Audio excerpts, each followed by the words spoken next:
What is going on, everybody? I just realized that I was I was actually like 5 minutes into this episode and my mic was muted the whole time. So we're restarting this. Welcome back to another episode of Heck versus Hell, where the truth we tell.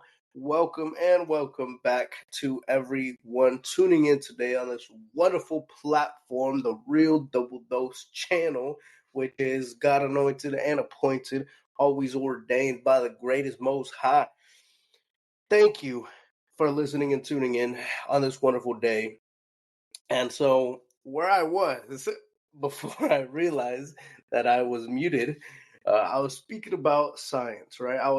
This conversation is going to be about science delayed catch up to God, right? It's understanding of everything around us, but eventually going into proving God is real. And there's so much of that. And there's a lot of scientists. Well, why do I bring this up? Because whenever it comes to Nikola Tesla, Nikola Tesla was an inventor, but I believe he was also a scientist. Like, he very well and deeply understood how science worked, how different things operated. And one of his main things that he said was, if you want to understand the world, it might have been universe. If you want to understand the world, you have to look at it in vibrations. And that's a very crucial statement that, I mean, we've talked about so many times, but we're going to go into a little bit of a conversation this one, and it's going to be about physiology, about the operationals, well, basically order of operations that we are capable of, and the nature that we truly have that no other creature has, but the real power that lies within us, broken down in a relation to how the world can perceive it and utilize it. And I want to do this not to say, hey, go learn from the world, but in the same way it talked about in the Shrewd Manager, if you've listened to the TSMA episodes, True Seekers Mastermind Alliance episodes, we speak about that too. We speak about how there's certain things that we can learn from the world, and that's written in Luke 17, I want to say, where it talks about the Shrewd Manager, right? We had a whole episode about the Shrewd Manager, and there was a portion near the end of it, once Christ was done with the parable, it spoke about how we can learn things from people of the world, right? There's certain ways and experience in the world that they know, and we can still, like, they know what to do to a certain extent, right? Even though they do it with the wrong intentions, they do it with crooked things, crooked mindset, they still know what to do, if that makes sense. So it's not to say, hey, go learn from these people and, make yourself a god and put yourself on your own pedestal of the heart, and nothing like that. That creates and generates pride, stuff like that. I will be referencing certain names of people that teach this kind of stuff, just so you can see. Some of them I really have no idea how far they teach or their background in what they do, but I know I've heard them speak about it, and I understand it deep enough to know they are right? So that's one thing we're going to do today. And scientists, the reason I bring that up as well is they have to catch up with God, because they gotta constantly try to discover from the level of comprehension that we have. And if you remember, I mean, we were really, really ignorant. And even then, they are wrong so many times. So they have to constantly be adjusting and adjusting and adjusting over and over and over again. I was actually watching a movie a couple nights ago, I believe. It was called Sherlock and Holmes, or Sherlock and Watson, something like that. It was with Will Ferrell, and that other curly haired guy that play in Step Brothers and stuff like that. It was a funny movie, comedy movie. But they were talking about different things like that whenever it came to their discoveries. And one of the ladies, she was, I guess, the first woman doctor that they ever seen. But she was playing in the movie, and I want to say this is set. I don't know when Sherlock Holmes was live, but it was set in that time period. Will Ferrell playing Sherlock Holmes, and the woman was talking about electroshock therapy and how essentially they're using that to, I don't want to say manipulate, but they, in their words, heal insane people.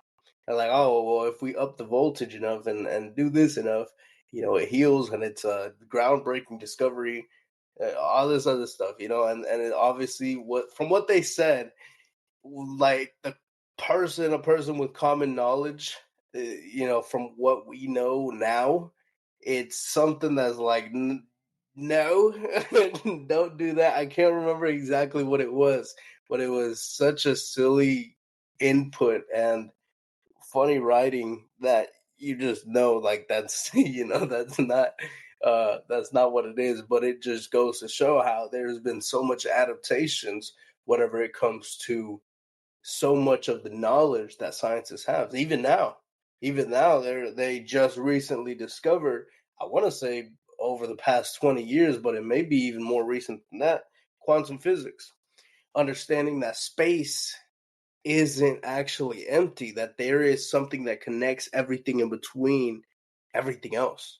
So even whenever you go in outer space, from what they see, I still don't even really know what to believe about outer space, to be completely honest with you. And it's not to say I want to just go against the world. It's the fact that certain there are certain foundations that don't point to that being true. Although there has to be something out there. I can't say what it is, and I can't say it's completely empty. We don't know what's real. Okay, whenever it comes to man created things, we don't know what's real. But I do know that God's word is real. And I see that there have been people that talk about trying to break the firmament. I see that whenever Christ was, well, not Christ, what was it, in that one time period where they were trying to build the Tower of Babel, that they were trying to get so high, God said, it's not happening. So why is it, why would it be that we got far enough to where now we can? I just don't believe that. And I believe that even in those time periods, they might have been even more advanced than we were. Like even now, they're over here trying to create a dimensional portal over in, I can't remember what the thing is called. It's not, it starts with a C.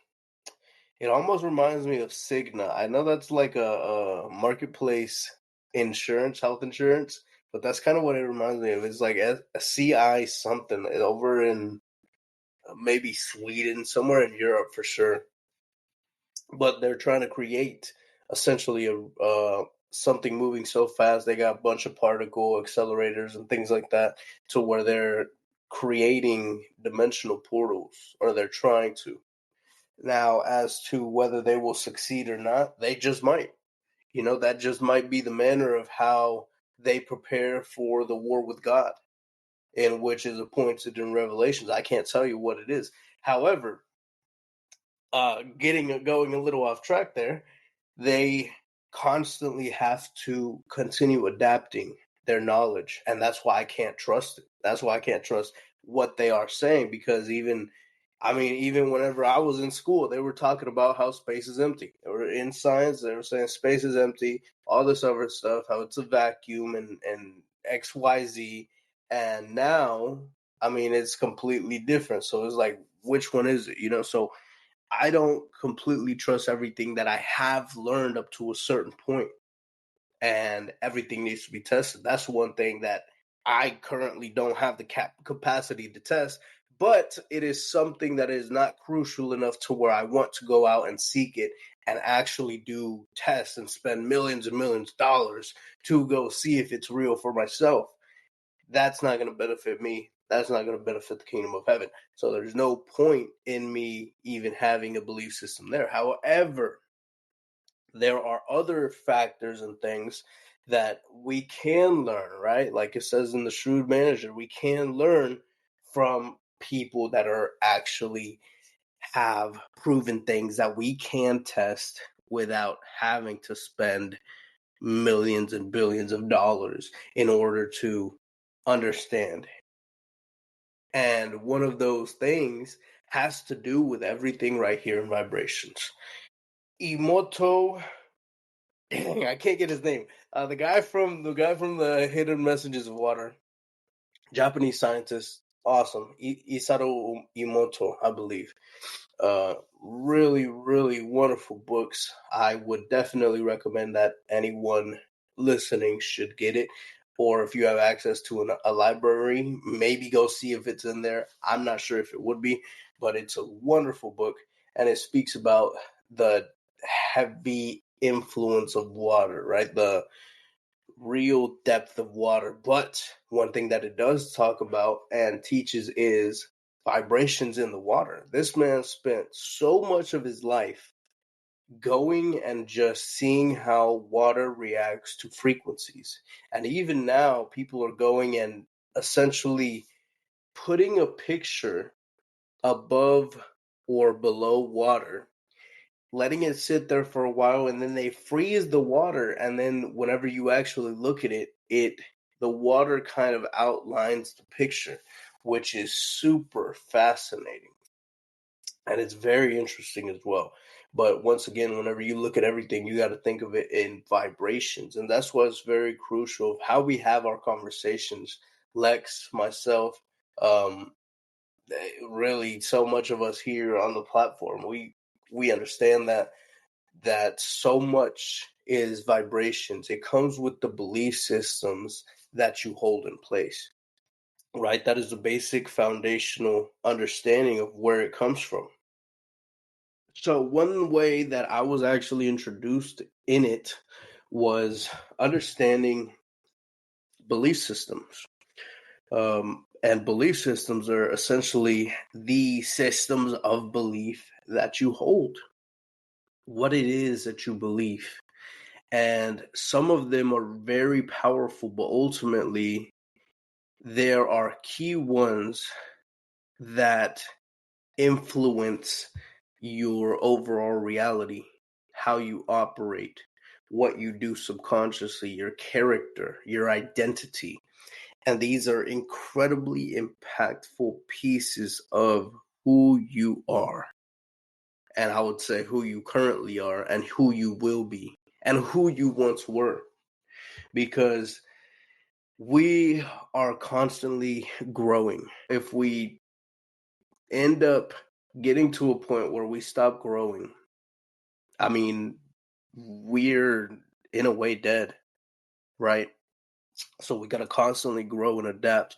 And that's one thing I never understood, because I always heard so many people talk about changing being bad and changing being something so negative. So I always wanted to stay the same. But even as we grow up, right, we start to go and understand different things, understand how life works, responsibilities that we have, and it influences us on our mannerism of how we take action, on how we don't take action, right? On what we should and shouldn't do. So even that knowledge influences and impacts what we do. However, there is always going to be a portion that doesn't matter how much knowledge you have in that area, because one person that has a certain belief system with the same amount of knowledge is going to do X, while the other person with that same knowledge but a different character is going to do Y. So essentially, we'll say opportunities. Let's say there's X and there's Y, or there's A and there's Z. So A is the person at the front of the line, right? But this A has never had confidence in himself. He has always been scared. He has rarely looked at life as something good. He always was fearful of life, never understood it, always thinking that really there was no reason to be alive if we're all just going to die, right? Thinking things and having certain knowledge from such a limited perspective and belief system, right? Because even if he had the knowledge of God to an extent, he doesn't believe God's word. And Z, right? Back of the line, first shall be last. That's why I put him as Z. He has a really deep rooted core as to his belief system. He knows Christ. He knows a lot of the word and has it living within him. And one thing he very much knows is there are certain opportunities and doors that God opens. And he knows whether to discern whether this is a opportunity from God or a test from the devil, a temptation from the devil. Right. And some of it can be clearer than others, of course.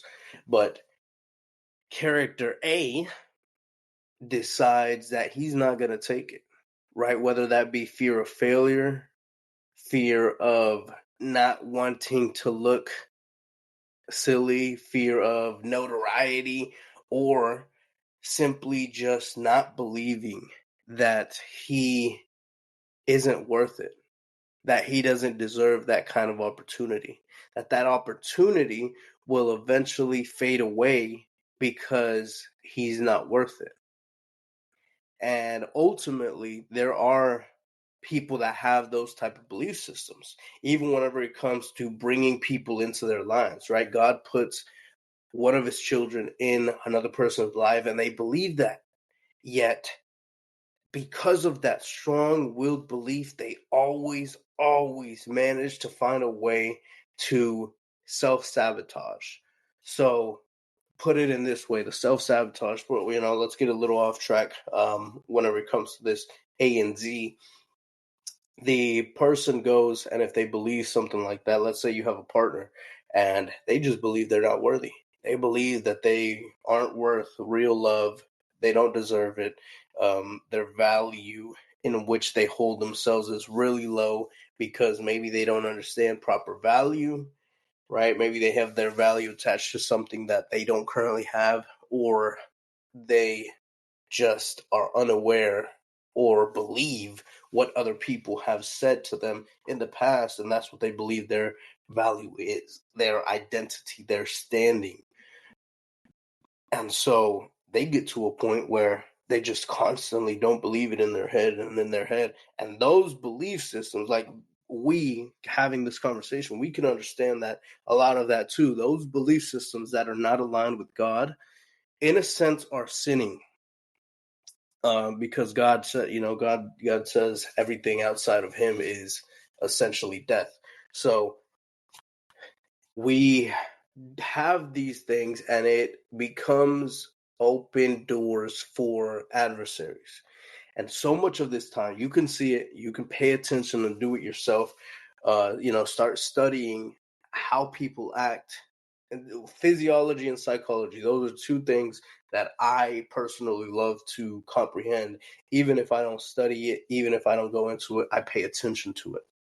So if I'm not constantly learning it from a book, right, I'm constantly learning at paying attention to people, paying attention to how they act, paying attention to what it is that they believe and what motivated those actions, right? That's what physiology is taking the mental state into physical, into actions, into how and why we do what we do. So that person that believes that they are worth very little, they find a wonderful person. They find someone that they think is too good to be true. They're going to do at least one of a few things. Either A, they are going to become unavailable for that person, right? Make it to the point where they distance themselves in order to not get hurt because they believe that person is one day going to wake up and believe they are not good enough. B, they are going to go out and actively sabotage because of the same belief system, to where they go and they cheat on that person, and hope that it'll eventually get back out to them. Or maybe they don't hope that it gets back to them, but they're still doing it in the same mannerism of like, well, if I do it first, it won't hurt as bad.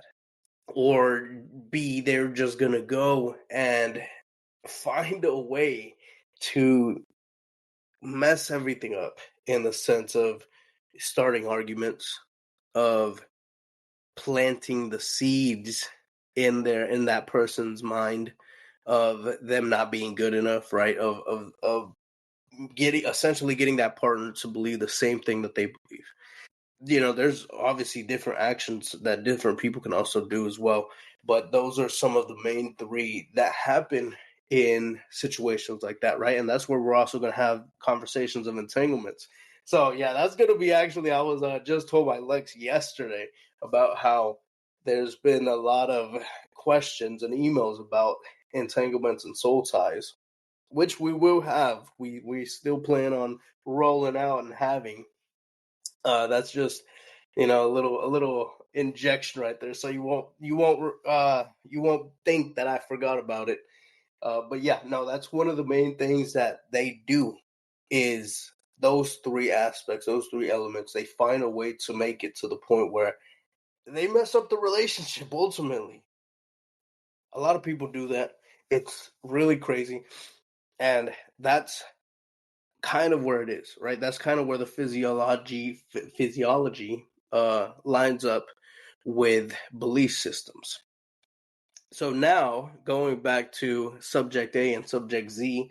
So we have subject Z, who is that strong rooted faith in God, knowing Christ, knowing the word, knowing God's character. And he jumps at the opportunity. And he does the best dang job he can because he understands stewardship is a gift.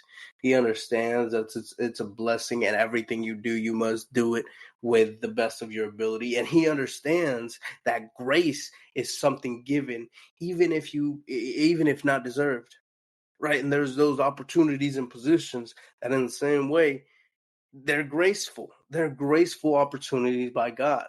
We might have to break this up into a couple part series, just so we can a couple part segments, just so we can get the full gist of it. Because I'm going kind of deep into it to give you the whole ground breakup of it. But yeah, we have certain things that are gracefully given. So he believes that, and he just takes that opportunity head on, and he does not mess it up. He does the best he can with it. I need to learn a little more from Subject Z. I'll tell you that much. That's as far as I'll say. But I need to learn a little more from Subject Z. However, it is something that is rooted in your belief system. These two subjects had no different upbringing. They had no different environments. Exact same environments, exact same family dysfunction, exact same city. Yet it was the choices that they made that ended up bringing them into a different portion of where they are now, right? And so the subject Z could have had an ultimate encounter, right? And decided, okay, well, God is real, God is the one, and started getting into that. And subject A could have just never had that encounter, or chose not to listen to that encounter, not to take it seriously, and ultimately stuck in the same person, that same self-sabotaging, low vibrational state of being. And we say that low vibrations is very crucial. And one way that you can look at it is your belief systems. Your belief systems dictate how high you vibrate. It's not to say, oh, the higher you vibrate, the closer you are to God. A little bit, a little bit like that. But that's not the direct correlation, because there's still different vibrational patterns that we can get off being in theta, being in alpha, being in beta state of minds, which, can be before we're falling asleep, whenever we're in the flow of thinking, while we are asleep, in that, in different things like these. So we can alter our frequency of thought patterns.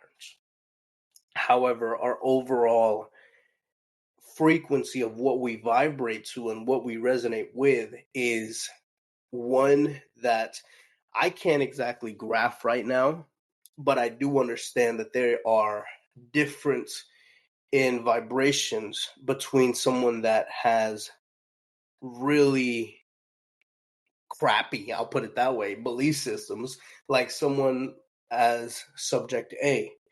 They are vibrating differently in the sense of they listen to different things, they operate different ways, and ultimately their belief system is so much different.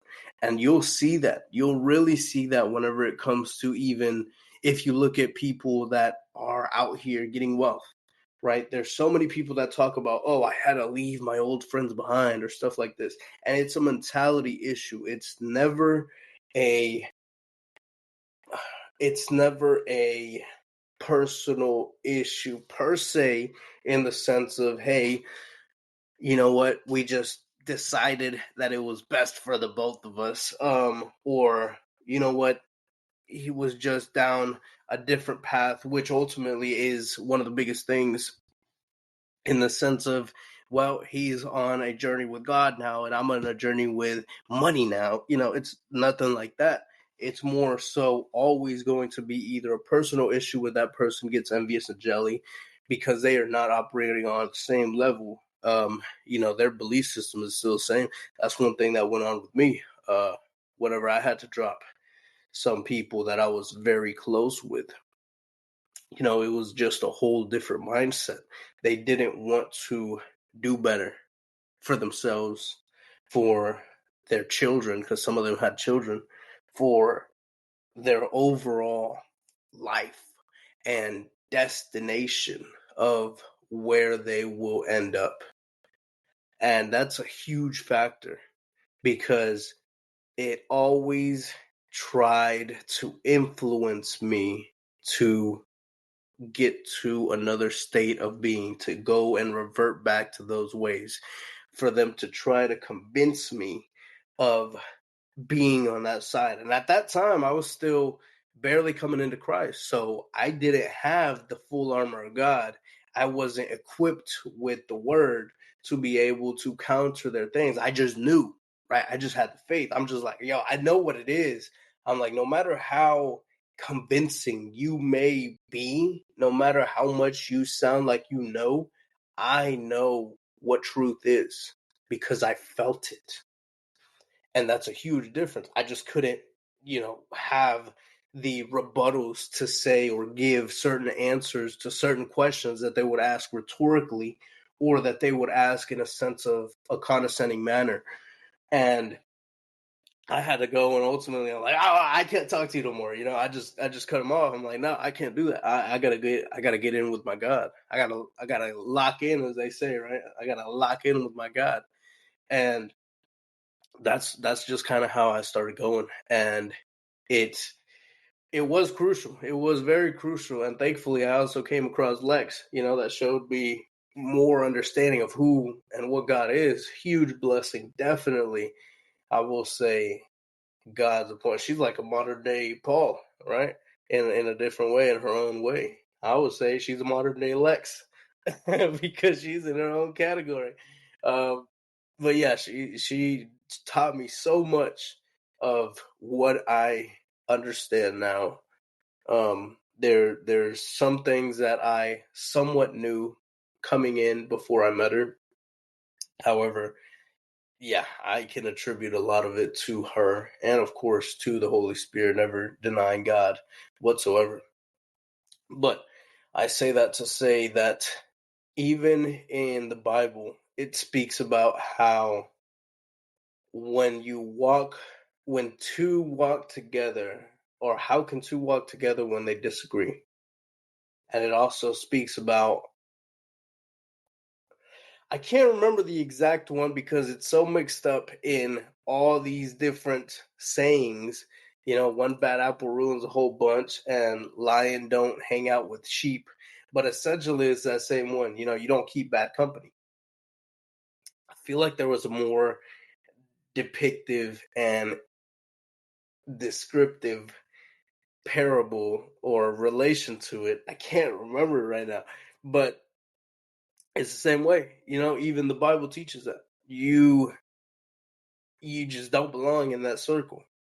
You're not in the same character.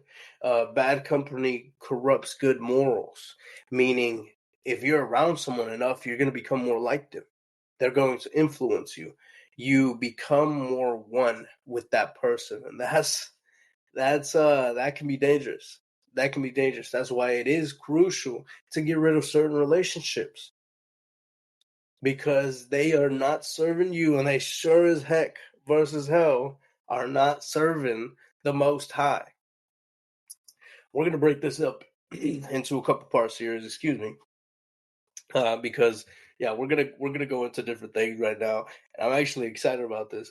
But however, uh, yeah, I love you all. I hope you have a blessed one. I might just have to ask Lex to let me, you know, take over a Sunday or a Wednesday, you know, just to get this out more faster, and y'all won't have to wait till the whole next week to listen to the part two and possibly part three. But I love you all. I hope you have a blessed one. We will see about that. You know, just stay tuned. We'll get these going and flowing. I know I just kind of cut it off there abruptly, but don't be upset. We'll catch you. Take everything in for the time being on the flip side.